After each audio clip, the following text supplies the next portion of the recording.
सरस्वतीये नमः। श्री परमात्मने नमः। श्री जानकी वल्लभो विजयते तरंगे। श्री राम कथा रस रसिक प्रभु शंभुनाथ हनुमान। प्रेम सहित आसन धरहूँ सुनहु कथा करुगान। सिया बर रामचंद्र की जय। अतुलित बल धामम हेमासलाभ देहम। धनुजवन कृशानु ज्ञानी नामाग्रगण्यम। सकल गुण निधानम वानराणामधीशम। रघुपति प्रिय भक्तम वात जातम नमामि। नीलाम्बुज श्यामल कोमलांगम। सीता समारोपित वाम भागम। पाणौ महासायक चारु चापम। नमामि रामं रघुवंशं नाथं। भवानी शंकरो वंदे श्रद्धा विश्वास रूपिणो। याभ्यां विना न पश्यन्ति सीधा स्वान्तम् अस्तमीश्वरम्। या देवी सर्वभूतेषु विष्णुमायेति शब्दिता। नमस्तस्यै नमस्तस्यै नमस्तस्यै नमो नमः। या देवी सर्वभूतेषु मातृरूपेण संस्थिता। नमस्तस्यै नमस्तस्यै नमस्तस्यै नमो नमः। या देवी सर्वभूतेषु महासरस्वती रूपेण संस्थिता। नमस्तस्यै नमस्तस्यै नमस्तस्यै नमो नमः। या देवी सर्वभूतेषु महालक्ष्मी रूपेण संस्थिता। नमस्तस्यै नमस्तस्यै नमस्तस्यै नमो नमः। या देवी सर्वभूतेषु मां सर्वशक्ति रूपेण संस्थिता। नमस्तस्यै नमस्तस्यै नमस्तस्यै नमो नमः। श्री गुरु चरण सरोज रज निज मन मुकुर सुधार। वर्णो रघुबर विमल जसो जो दायक फल चार। बुद्धिहीन तनु जानिके सुमिरो पवन कुमार। बल बुद्धि विद्या देहु मोहि हरहु कलेश विकार। सिया वर रामचंद्र की जय। अनंता अनंत कोटि ब्रह्मांड नायक अकारण करुणा वरुणालय भगवान श्री राघवेंद्र को प्रणाम। भूत भावन भगवान श्री शिव जी एवं श्री हनुमान जी के चरणों में साष्टांग दंडवत। कली पावनावतार पूज्यपाद गोस्वामी तुलसीदास जी महाराज के चरणों में बारंबार बंद। जय सिया राम, जय सिया राम, जय जय सिया राम।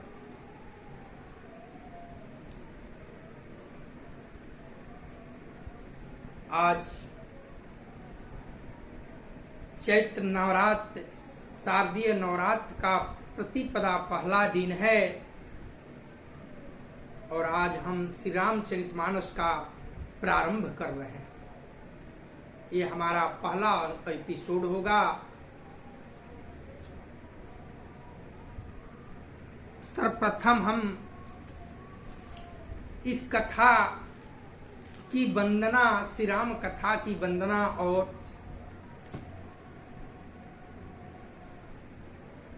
महात्म्य के बारे में जानेंगे। श्री राम चरित्र कथा जो गोस्वामी तुलसीदास जी ने रची है, यह कोई साधारण गाथा नहीं है। यह स्वयं भूत भावन भगवान शिव जी के मुख से निकली हुई वाणी है। एक एक शब्द जो है गोस्वामी जी द्वारा लिखित और बाबा भोलेनाथ शंकर जी की मुख से निकला हुआ वचन है।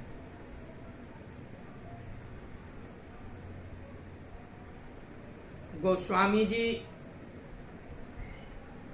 कथा का प्रारंभ करते हैं। सर्वप्रथम इस श्री राम कथा के प्रारंभ में 7 श्लोक लिखे हैं। और 7 ही श्लोक क्यों लिखे बाबा? इसका कारण है। 7 श्लोक इसलिए लिखे हैं गोस्वामी जी महाराज कि सप्ताह में 7 दिन होते हैं और लोगों में ऐसी विडंबना है। कोई कहता है कि मेरा सोमवार मान है, कोई कहता है कि मंगलवार मान है। नाना प्रकार के लोग विडंबना लगाते हैं। सोचनीय बात है कि जब लाभ हो उस समय नहीं पूछते कि आज मुझे लाभ होने वाला है, आज मान दिन है, आज नहीं लेंगे, ऐसा नहीं कहते। घर में बच्चा जन्म ले ले तो नहीं कहते कि आज मान दिन है, हम इसे स्वीकार नहीं करेंगे। लेकिन भगवान की जहां भजन का बात आ जाए, पूजन का बात आ जाए, तो कलयुग के लोग नाना प्रकार की विडंबना लगाते हैं कि आज मेरा मान दिन है, आज शुरू नहीं करेंगे, कल पढ़ेंगे। अरे ऐसा नहीं हो। इसीलिए बाबा गोस्वामी जी ने 7 कांड लिखे कि आप 7 दिन में किसी दिन आपको फुर्सत मिले उसी दिन शुरू हो जाइए। यह कली काल के लिए ये राम कथा जो है गंगा है। जैसे भी पढ़े, सुबह पढ़िए, शाम पढ़िए, दोपहर पढ़िए, रात को पढ़िए, खाकर पढ़िए, सोकर पढ़िए, बैठकर पढ़िए, कोई नेम नहीं। पढ़िए और कितना पढ़िए? जितना की समझ में आ जाए। ये तो हम लोग का सौभाग्य है कि बाबा ने इसे गांव की अवधी भाषा में लिख दी ताकि एक साधारण व्यक्ति भी पढ़कर समझ जाए। नहीं तो ये कहीं संस्कृत में लिखी होती तो भय पढ़ गए सब लोग, सबके बस की बात नहीं होती। इसीलिए तो जब बाबा इस कथा को लिखने को प्रारंभ किए तो सर्वप्रथम उन्होंने संस्कृत में लिखना शुरू किया। लेकिन दिन भर लिखते और रात को सो जाते, सुबह उठकर देखते तो जो कल दिन भर लिखे हैं वह सारा मिटक कर कोरा कागज बन जाता है। यह सिलसिला 7 दिन तक चला। 8वें दिन स्वप्न में बाबा गोस्वामी जी को भूत भावन भगवान शिव जी और मैया जगदम्बा पार्वती ने दर्शन दिया और कहा, ऐ तुलसी महाराज जी, आप इसे संस्कृत में मत लिखिए, गांव की अवधी भाषा में लिखिए। इसलिए कि यदि आप संस्कृत में लिखेंगे तो आगे आने वाले दिन में ये सबके बस की बात न होगी। इसलिए आप साधारण गांव की भाषा में लिखिए ताकि कोई भी पढ़कर इसे सुगमता से समझ जाए। और फिर बाबा ने गांव की अवधी भाषा में लिखना शुरू किया। जब लिख कर तैयार किए तो इस ग्रंथ को विद्वानों ने, बुद्धिजीवों ने अस्वीकार नहीं किया। कहा कि जितने भी पुराण हैं, 6 शास्त्र है, 18 पुराण है, 4 वेद हैं, सबकी रचना संस्कृत में हुई है। संस्कृत ही देववाणी होती है, देव भाषा होता है। ये कौन सी भाषा है? ये गंवार भाषा, इसे हम लोग शास्त्र नहीं मानेंगे।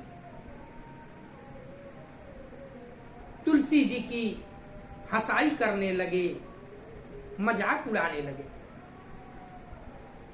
बाबा गोस्वामी ने इस ग्रंथ को लेकर, इस रामचरितमानस को लेकर वाराणसी के राजा नरेश के पास पहुंचे और अपनी व्यथा बताई कि महाराज, मैंने भोलेनाथ की कृपा से, उनके आशीर्वाद से इस ग्रंथ की रचना की है, लेकिन पंडितों ने, विद्वानों ने इसे शास्त्र मानने से इनकार कर रहे हैं। आप ही इसका फैसला कीजिए। राजा ने कहा, भला मैं क्यों फैसला करूं, और मुझ में कहाँ शक्ति, इतना दिमाग, इतना बुद्धि की इसका मैं निर्णय ले सकूं। चला जाए बाबा विश्वनाथ के मंदिर में, वही इसका फैसला करें। सभी ग्रंथ, शास्त्र, वेद एकत्रित किए गए। बाबा विश्वनाथ के मंदिर में सबसे नीचे इस पुस्तक को, उसके ऊपर 18 पुराण, 6 शास्त्र, 4 वेद रखा गया और बाबा के मंदिर का गर्भगृह का किवाड़ बंद कर दिया गया। सभी ने मंदिर के बाहर प्रतीक्षा की रात भर कि सुबह इसका निर्णय होगा। सुबह जब खोला गया ताला तो क्या देखते हैं कि यह रामचरितमानस जो शाम को नीचे रखी गई थी, सबसे ऊपर है और उस पर लिखा हुआ है सत्यम शिवम सुंदर, और बाबा शंकर का नीचे हस्ताक्षर है। इस शब्द की उत्पत्ति उसी दिन हुई, सत्यम शिवम सुंदर। सब लोगों ने गोस्वामी जी के चरण पकड़ लिए, चरणों को धोकर चरणोदक लिए और उसी दिन से यह ग्रंथ जो है, रामचरितमानस जो है, सर्वोपरि श्री राम कथा के नाम से जाना जाने लगा। बाबा गोस्वामी जी इस कथा के प्रारंभ में लिखते हैं 7 श्लोक। पहला श्लोक है बालकांड प्रथम सोपान। वर्णानामार्थ संघानाम रसानाम छंदसामपि मंगलानाम च कर्तारुवंदे वाणी विनायको। देखिए, यहां सबसे पहले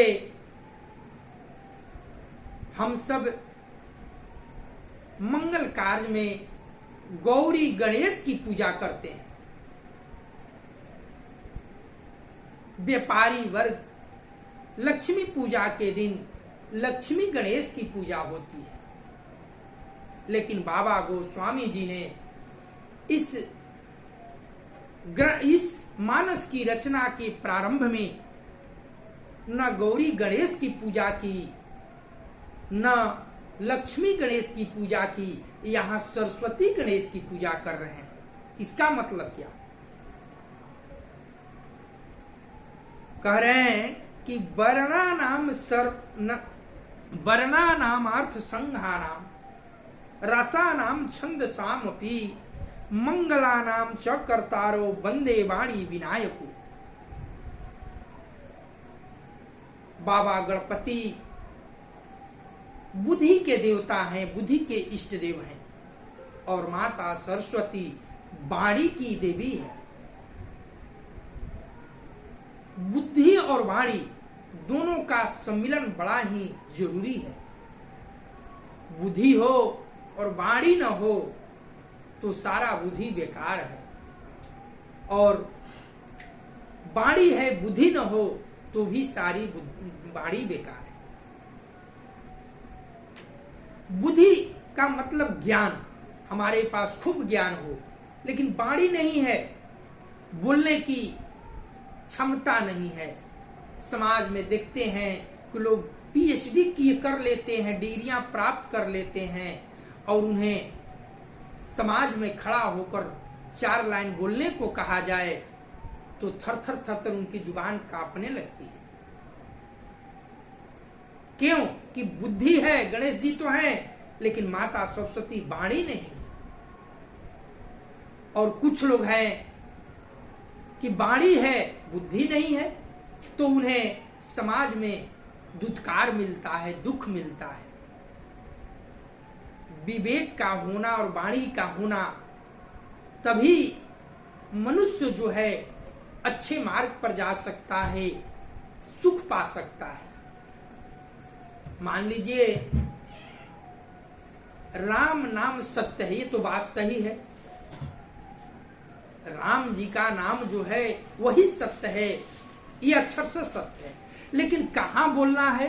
अगर किसी का विवाह मंडप में चले जाएं आप, और वहाँ विवाह का कार्यक्रम चल रहा है, और वहाँ जाकर कहिए कि राम नाम सत्य है, तो लोग क्या करेंगे? आपकी पूजा कर देंगे, स्वागत कर देंगे।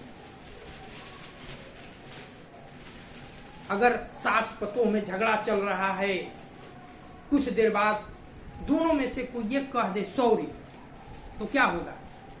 सॉरी माँ जी, तो झगड़ा समाप्त। लेकिन वही डॉक्टर इलाज कर रहा है और अंत में हाथ जोड़कर गार्जियन से बोल दे कि सॉरी, तो लीला समाप्त। शब्द एक ही है, लेकिन उसका अर्थ अलग अलग है।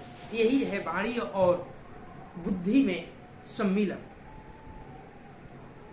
तो पहले बाबा गोस्वामी जी गजानन भगवान का आह्वान कर रहे हैं, और साथ में माँ सरस्वती जो कि बिना धारणी जीहा पर वाणी देती हैं। अब दूसरे श्लोक में क्या कहते हैं गोस्वामी जी, देखते हैं। भवानी शंकर वंदे श्रद्धा विश्वास रूपिणो याभ्यां विना न पश्यन्ति सिद्धा स्वान्तयस्तमीश्वरम्। माता जो है जगदम्बा श्रद्धा है, और बाबा शिव जी विश्वास है। और श्रद्धा और विश्वास का मिलन, ये दोनों का बड़ा ही जरूरी है। इस चराचर में ये दोनों जब से न मिल पाए तो संचालन नहीं हो सकता, सृष्टि रुक जाएगी। माता पार्वती और श्री शंकर जी की वंदना करके गोस्वामी तुलसीदास अपनी लेखनी को आगे बढ़ाते हैं तीसरे श्लोक की। वंदे बोधमयं नित्यं गुरु शंकरूपिणम् यामाश्रितो हि वक्रोऽपि चंद्रम सर्वत्र वंदते। देखिए, इसके बाद बाबा भूत भावन भगवान शिव जी की वंदना करते हैं। कहते हैं कि शिव जी जैसा दयालु, कृपालु, भोला कोई देव है ही नहीं। अगर मान लीजिए आपके घर कोई आए भागे भागे और पूछे कि भैया हमको थोड़ा बैठने का जगह दीजिए, तो आप कहिएगा ना कि बैठ जाओ, तो क्या आप क्या कीजिएगा? उसके सिर पर बैठ जाइएगा? नहीं। अगर बैठ जाएगा तो लात जूता की कमी नहीं रहे। लेकिन बाबा को देखिए, टेढ़ा चंद्रमा, दूज का चांद, जब राहु उसको भगाता है, लखेदता है, पीछा करता है, तो भागे भागे बाबा के शरण में जाता है। कौन? चंद्रमा। और हाथ जोड़कर कहता है, बाबा मुझे जगह दीजिए। बाबा कहते हैं कि बैठ जा, और वह क्या करता है कि बाबा के कपार पर बैठ जाता है, ललाट पर बैठ जाता है, और बाबा उसे वही स्थान दे देते हैं। बताइए, भला इतना सरल कोई जीव नहीं हो सकता, और वो तो त्रिलोक, त्रिलोचन, त्रिनेत्रधारी, उनकी ये सहनशीलता। तो वही कह रहे हैं कि वंदे बोधमयम नित्यम गुरुम शंकरूपिणम यमाश्रितो हि वक्रोऽपि चंद्रम सर्वत्र वंदते। टेढ़े चंद्रमा को, जिसकी बुद्धि भी टेढ़ी है, आकार भी टेढ़ी है, उसे अपने सर पर धारण कर लेते हैं। और धारण करने का मतलब सारा संसार में पूजित हो जाता है चंद्रमा। वो है बाबा। अपने शरण में आए हुए को पैर तर नहीं रखते, पैरों में जगह नहीं देते, सर पर जगह देते हैं, शीश पर चढ़ा लेते हैं। मैं उन्हें प्रणाम करता हूं। अब अगला श्लोक, चौथा श्लोक में क्या लिखते हैं बाबा? सीताराम गुण ग्राम पुण्यार्णम बिहारिणो वंदे विशुद्ध विज्ञानो कवीश्वर कपीश्वरो। श्री राम सीताराम जी की गुण समूह रूपी पवित्र वन में विहार करने वाले विशुद्ध विज्ञान संपन्न कवीश्वर श्री वाल्मीकि जी और कपीश्वर श्री हनुमान जी की मैं वंदना करता हूं। वाल्मीकि जी सारी ग्रंथों का रचना किए हैं, संस्कृत में किए हैं। कितने भी काव्य लिखे हैं संस्कृत में, तो बाबा गोस्वामी जी माता सीता सहित प्रभु श्री राम के चरणों की वंदना करते हैं, जो भोलेनाथ के हृदय में विहार करते हैं, विचरण करते हैं। उस छवि को नमस्कार करते हैं, वंदन करते हैं। फिर इसके पश्चात 5वें श्लोक की ओर बढ़ते हैं बाबा। उद्धवई स्थित संहार कारिणीम कलेश हारिणीम सर्वश्रेयस करी सीताम न तो अहम राम बलभाम। उत्पत्ति, स्थिति, पालन और संहार करने वाली, कलेशों को हरने वाली तथा संपूर्ण कल्याणों की करने वाली श्री रामचंद्र जी की प्रियतमा सीता जी को वंदना करते हैं। जगदम्बा मैया पालन, सृजन और संहार तीनों कार्य करती है, और उन्हें अपने हृदय से गोस्वामी जी वंदना करते हैं 5वें श्लोक में। इसके बाद 6ठा श्लोक। इयन माया वंशवर्ति विश्वमखिलम ब्रह्मादि देवासुरा वत्सत्वाद मृखैव भाति सकलम रजो जथा हे भ्रमम् अयत पाद पल्लवमेकमेव हि भवा बोधे स्थित तिरसावर्ताम् वंदे अहम तम शेष कारण परम रामाख्यमीशं हरि। 6ठे श्लोक में बाबा कहते हैं कि जिनकी माया के वंशीभूत संपूर्ण विश्व ब्रह्मादि देवता और असुर हैं, जिनकी सता से रस्सी में सर्प के भ्रम की भांति यह सारा दृश्य जगत सत्य ही प्रतीत होता है, और जिनके केवल चरण ही भवसागर से तरने की इच्छा वालों के लिए एकमात्र नौका है, उन समस्त कारणों से पर राम कहाने वाले भगवान श्री हरि की वंदना करते हैं। चौथे श्लोक में नारायण भगवान प्रभु श्री रामचंद्र जी की वंदना किए।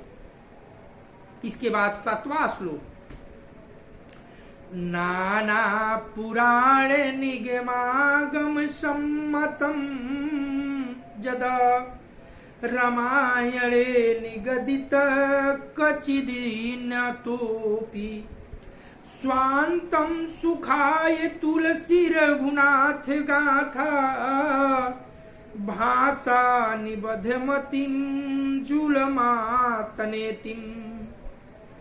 अनेक पुराण वेद और तंत्र शास्त्र से समस्त तथा जो रामायण में वर्णित है और कुछ अन्यत्र से भी उपलब्ध श्री रघुनाथ जी की कथा को गोस्वामी तुलसीदास अपने अंतःकरण के सुख के लिए अत्यंत मनोहर भाषा रचना में विस्तृत करते हैं। देखिए, ये जो राम कथा है, तालाब के 4 घाट होते हैं, उसी भांति यह कथा जो है 4 घाट पर चल रही है। पहला घाट है जिसका नाम है शरणागत घाट, और यहाँ वक्ता जो हैं गोस्वामी तुलसीदास जी महाराज हैं, और श्रोता कहें तो गंगा मैया की धारा या संतजन या कहे तो स्वयं बाबा गोस्वामी जी का निज मन है। और यह घाट काशी में 80 घाट है, वहां ये कथा चल रही है। बाबा कहते हैं तुलसीदास जी, राम कथा कली कामद गाई सुजन सजीवन मुरी सुहाई बुध विश्राम सकल जग रंजनी राम कथा कली कलुष विभंजनी। ये राम कथा जो है बाबा गोस्वामी जी बताते हैं कि कलयुग के लिए कामधेनु है। कामधेनु का मतलब समझ रहे हैं? कामधेनु वो गैया है कि जिसके शरण में जाने से जो मन में हो, जो इच्छा हो, वह पूर्ति करती है, उन्हीं का नाम कामधेनु। तो कलयुग में जो व्यक्ति अपने मन में जो बात करना चाहता है, अगर उसे धारण करके इस कथा का श्रवण करे, पठन करे, तो निश्चित पूर्ण हो जाती है, इसमें संदेह नहीं है। और बाबा क्या कहते हैं? बुध विश्राम सकल जग रंजनी, ये पूरे विश्व का, तीनों लोक का विश्राम देने वाली, आराम देने वाली कथा है। और यह कथा कली काल के कलुष यानी दुख को हरण करने वाली है, विभंजन करने वाली है। और क्या कहते हैं?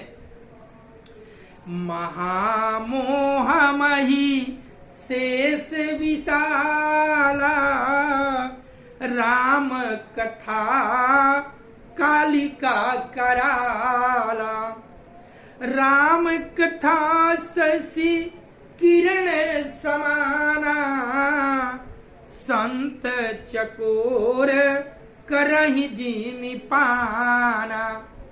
बाबा कहते हैं कि महामोह मही शेष विशाला, इस मोह को हरण करने वाली, समाप्त करने वाली कालिका का समान है। जैसे मैया जगदम्बा काली का रूप धारण करती है तो दुष्टों का नाश कर देती है, ठीक उसी भांति इस कली काल में जो कलुष है, मोह है, उसके नाश करने के लिए कालिका के समान है यह कथा। और राम कथा शशि किरण समाना, संत चकोर करहि जिमि पाना। और संतों के लिए यह कथा जो है चंद्रमा की शीतलता के समान है। संत लोग इसे पढ़कर सुनकर अपनी छाती को शीतल करते हैं, आनंदित होते हैं। बाबा गोस्वामी जी बताते हैं कि मैं वह कथा कह रहा हूं जो दूसरे घाट पर, जिस घाट का नाम है कर्मकांड घाट, और यह घाट है प्रयाग में। याज्ञवल्क्य ऋषि जी मुनि भारद्वाज जी को सुनाते हैं। मैं वही कथा कह रहा हूं, तुलसीदास जी कहते हैं। और जब ये कथा याज्ञवल्क्य जी सुना रहे थे भारद्वाज मुनि को, तो वही विवरण दिए हैं कि यह कथा जो है कली काल में काली का रूप है। कष्टों को हरने के लिए, अधर्म को हरने के लिए कालिका का रूप धारण करती है और संतों के हृदय को शीतलता प्रदान करती है। ये कथा चल रही है प्रयाग में, और वहां वक्ता हैं याज्ञवल्क्य मुनि जी और श्रोता है भारद्वाज मुनि जी। देखिए विडंबना है, ये इस कथा की आश्चर्यता है कि हर 4 घाट हैं और प्रत्येक घाट पर एक एक वक्ता और एक एक श्रोता। अब चले तीसरे घाट पर। तीसरा घाट जो है नीलगिरी पर्वत यानी हिमालय, कैलाश पर्वत पर, नीलगिरी नहीं। तीसरा घाट ज्ञान घाट है। यह घाट कैलाश पर्वत पर भूत भावन भगवान शिवजी मां भवानी को बताते हैं, कथा सुनाते हैं। वक्ता बाबा भोलेनाथ और श्रोता मैया भवानी। स्थान कैलाश पर्वत, और इस घाट का नाम है ज्ञान घाट। तुलसीदास जी प्रथम घाट पर बैठे हैं, उस घाट का नाम है शरणागति घाट। जितनी शरणागति संबंधी बातें और ज्ञान की विचार हैं, बाबा गोस्वामी जी ने 80 घाट पर बैठकर बखान किया है।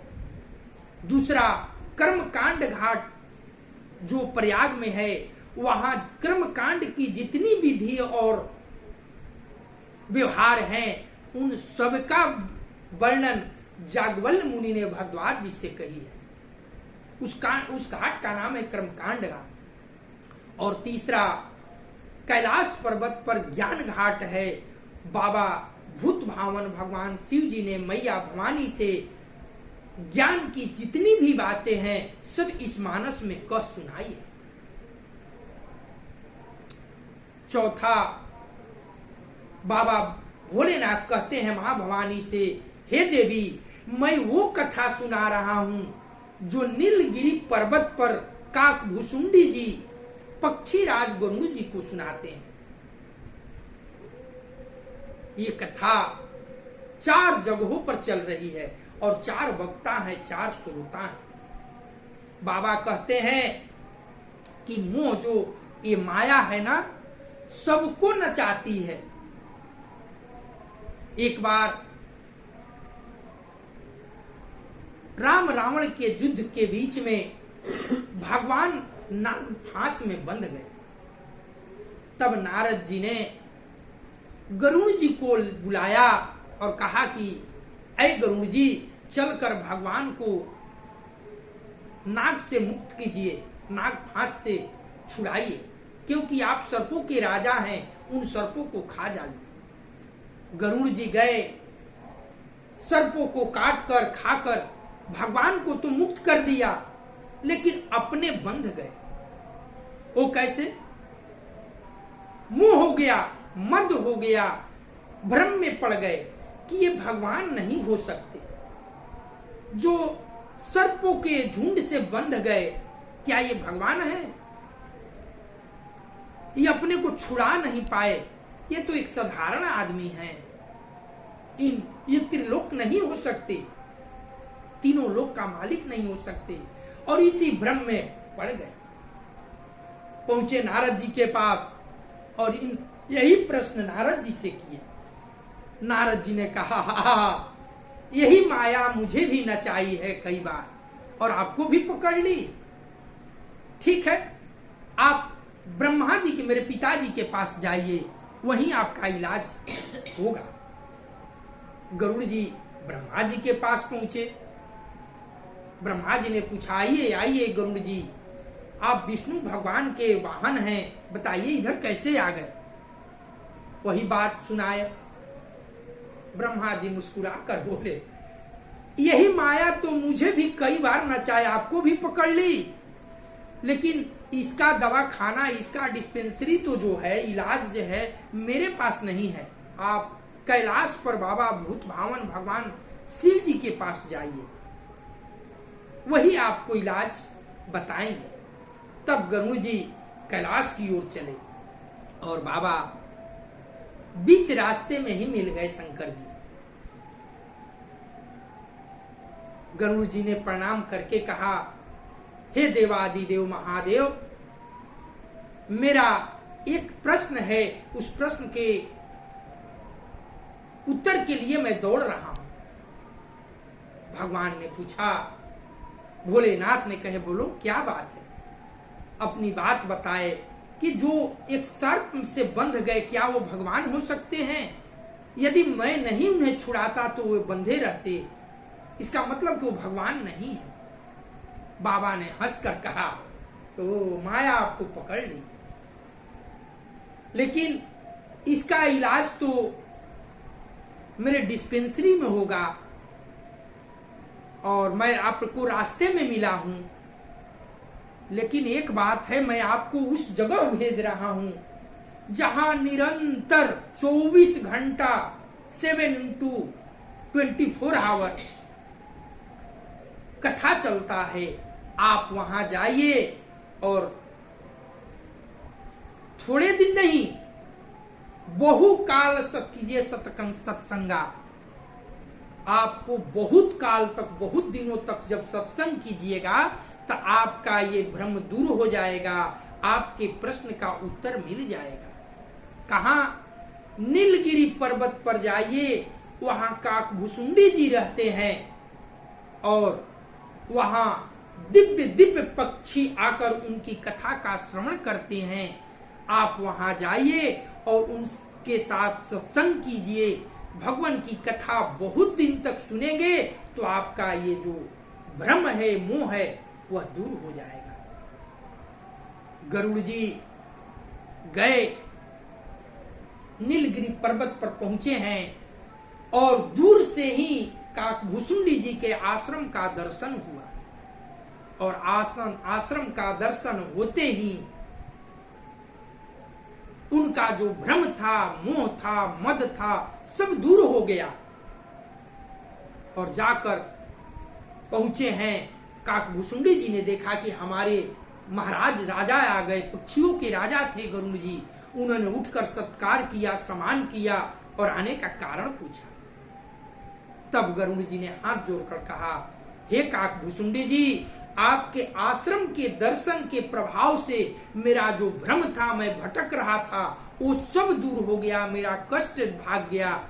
अब मैं आपके शरण में आया हूं, आप मुझे श्री राम कथा सुनाइए। और तब गरुड़ जी ने उन्हें आदर के साथ आसन दिया और कथा सुनाया। ये 4 जगहों पर कथा चल रही है। बाबा शंकर कहते हैं, राम जी की कथा जो है, काम क्रोध मद लोभ मोह मत्सर, इन 6 जो विकार है मानव के शरीर में, उन्हें नाश करने के लिए कुल्हाड़ी है। और राम कथा कामधेनु भी है, मोह रूपी काल को नाश करने वाली काली भी है। बाबा शंकर मां भवानी से कहते हैं, क्या कहते हैं? राम कथा कली बिटप कुठारी, सादर सूनु गिरिराज कुमारी। राम कथा सुंदर करतारी, संशय बिहग उड़ावन हारी। बाबा कहते हैं, हे देवी, ये जो राम जी की कथा है ना, कली काल में कुल्हाड़ी है। कुल्हाड़ी का काम क्या है भाई? काटना। कुल्हाड़ी क्या करता है? वृक्ष काटता है, लकड़ी काटता है। ठीक उसी तरह से ये राम कथा जो है कुल्हाड़ी है। तो यह क्या काटती है? यह मानव के अंदर जो विकार 6 हैं, कौन कौन? काम, क्रोध, मद, लोभ, मोह, मत्सर, इन 6 को काट कर समाप्त कर देती है। और क्या है? राम कथा सुंदर करतारी, संशय विहग उड़ावन हारी। ये राम कथा जो है ना, करतारी है।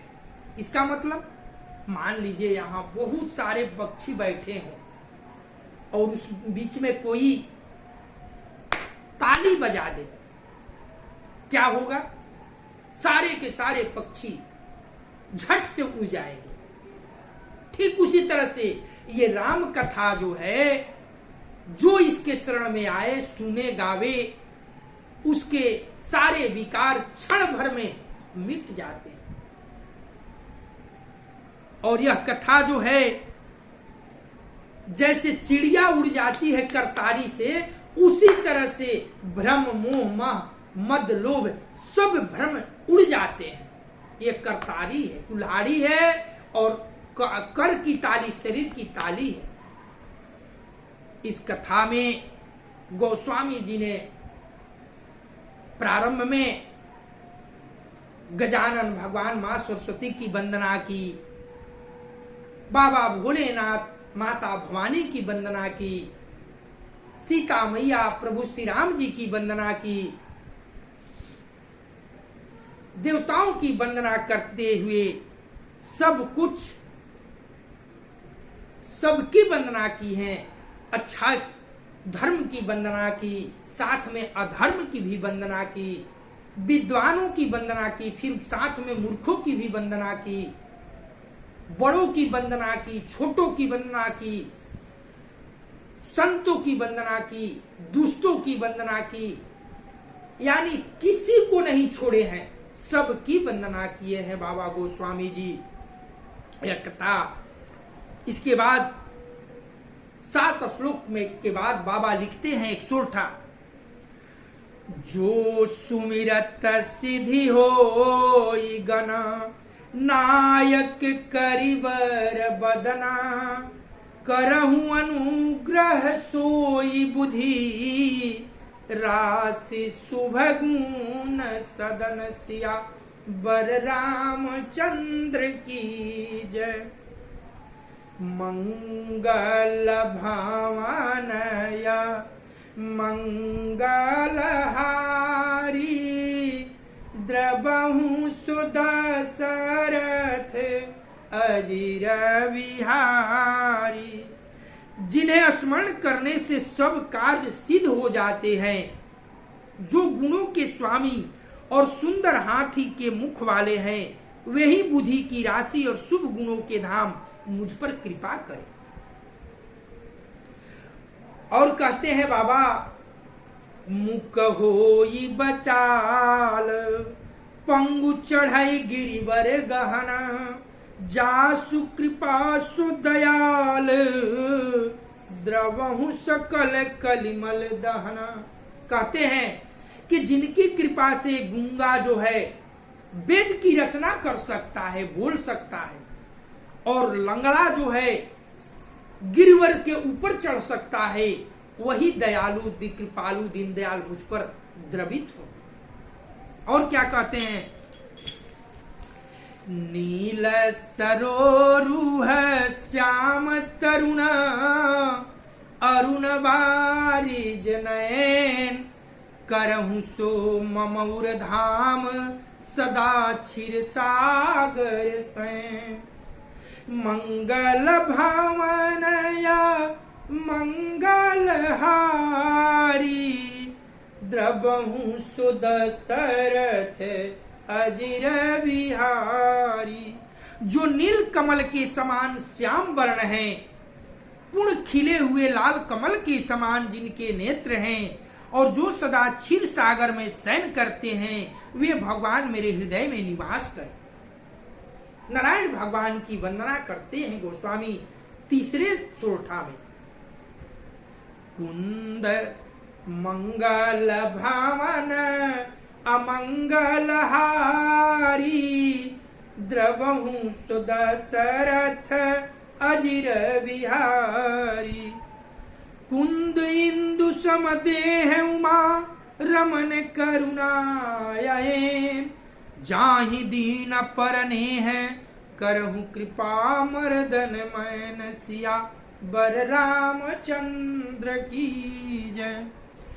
जिनके कुंद के पुष्प और चंद्रमा के समान शरीर है, जो पार्वती जी के प्रियतम और दया के धाम हैं, और जिनका दीनों पर स्नेह है, वे कामदेव का मर्दन करने वाले शंकर जी मुझ पर कृपा करें। मंगल भावनय मंगलहारी, द्रवहु सुदशरथ अजिर विहारी। बंदौ गुरुपद कंज कृपा सिंधु नर रूप हरि, महामोहतम पुंज जासु बचन रवि कर निकर सिया बर रामचंद्र की जय। मैं उन गुरु महाराज के चरण कमल की वंदना करता हूँ, जो कृपा के समुद्र और नर रूप में श्री हरि जी हैं, और जिनके वचन महामोह रूपी घने अंधकार के नाश करने के लिए सूर्य किरण के समूह है। मंगल भावनया मंगलहारी, द्रवहु सुदशरथ अजिर विहारी। कितना बदला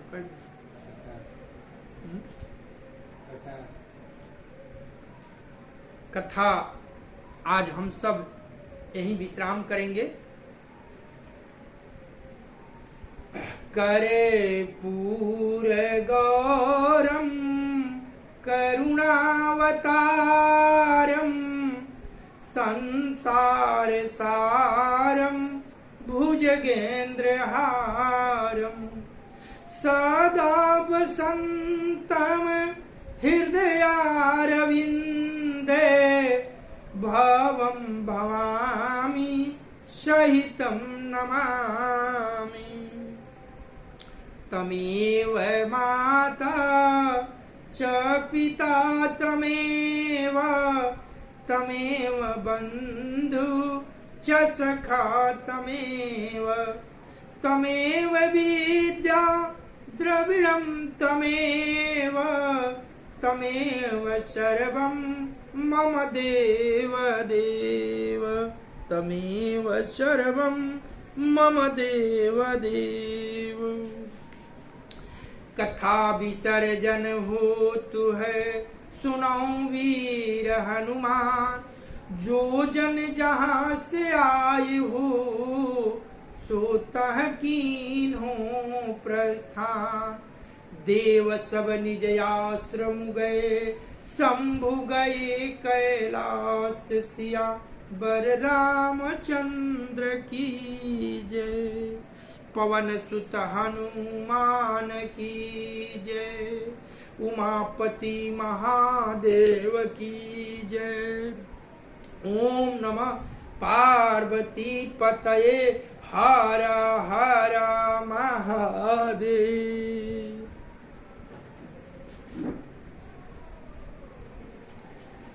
सिया राम जय जय सिया राम, सिया राम जय जय राम, सिया राम सीता राम मैं सब जग जानी।